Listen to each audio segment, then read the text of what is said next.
Hi, so in the last video that I posted, we cut out this little rabbit shape, little bunny shape, and this was different to the first video in that I pierced it out of the middle of a sheet of metal without cutting through the metal itself. So if you go back to that video, if you want to see it, you had to pop a little hole, either with a drill or the hole punch pliers, into the metal so you could thread the saw blade through it, and then you can cut internal shapes away. And what I'm going to do now is I'm just going to cut around the outside. I could use my saw to do this, but I'm going to use my shears because it's just a little bit quicker. So I'm just going to cut around that outside edge.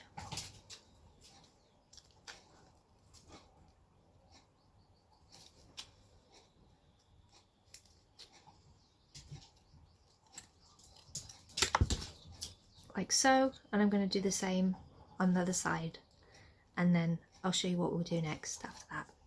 So I've cut around my outside edge, around the design that I drew, and as you can see it's a little bit wibbly wobbly, so I'm going to take my file and I'm going to true it off.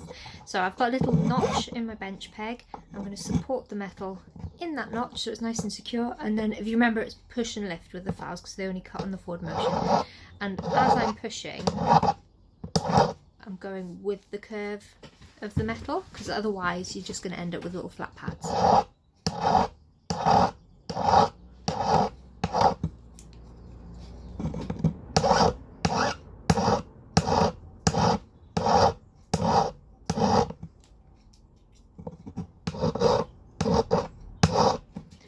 The lower down I can hold it in the bench peg, the more support it's got compared to if I'm trying to do it up here and it's wobbling all over the place. It's nice and supported. Okay, now I've got my little shape cut out, I've filed the edges. Now it's not 100% perfectly round because I'm going to hammer texture this sample, so there is absolutely no point in me spending ages getting an absolute perfect circle because I'm going to be hammering the edges, which is going to make them a little bit wibbly wobbly.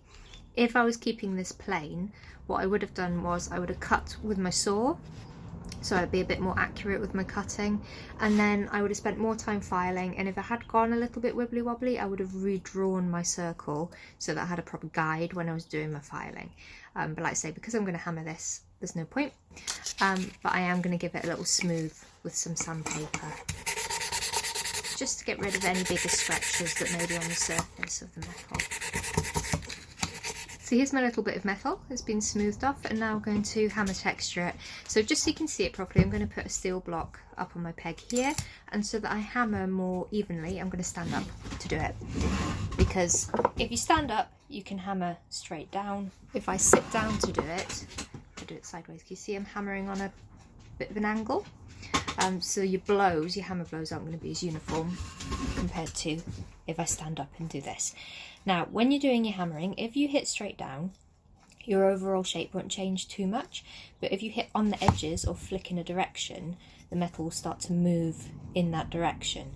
Now, I want to soften my outside edge, so I'm going to hit on the edges there, but I don't want to distort my inside shape, so I'm going to be a bit more careful and hit straight down when I'm hammering close to that little internal shape.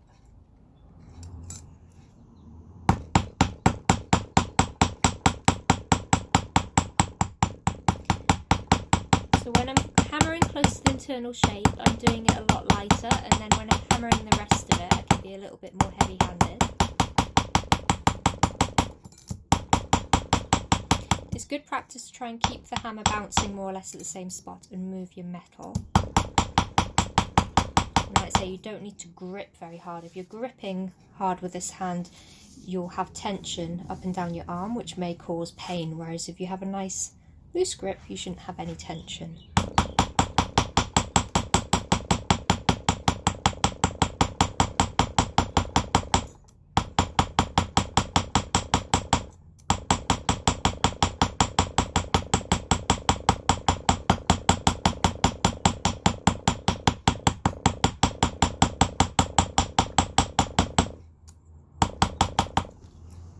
I've hammered it fairly evenly, so now I'm going to concentrate on my edges, just to make them a bit wibbly wobbly.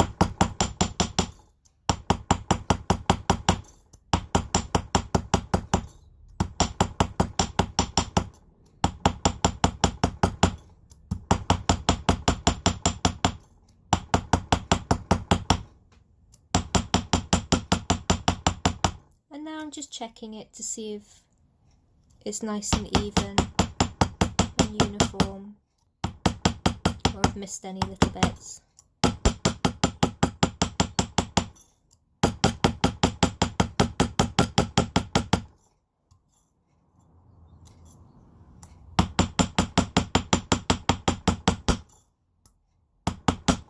That looks pretty good to me. So, if you can see, if it will focus, the overall shape of my rabbit is still quite crisp in the way that I cut it, whereas the edges now have been softened by gently hammering on that edge to make it undulate a little bit wibbly wobbly. And it feels quite nice as well, but it still needs a good sand.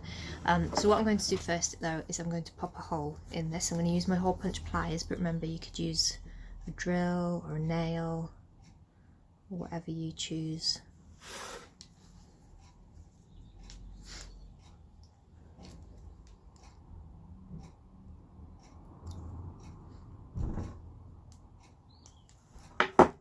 Almost.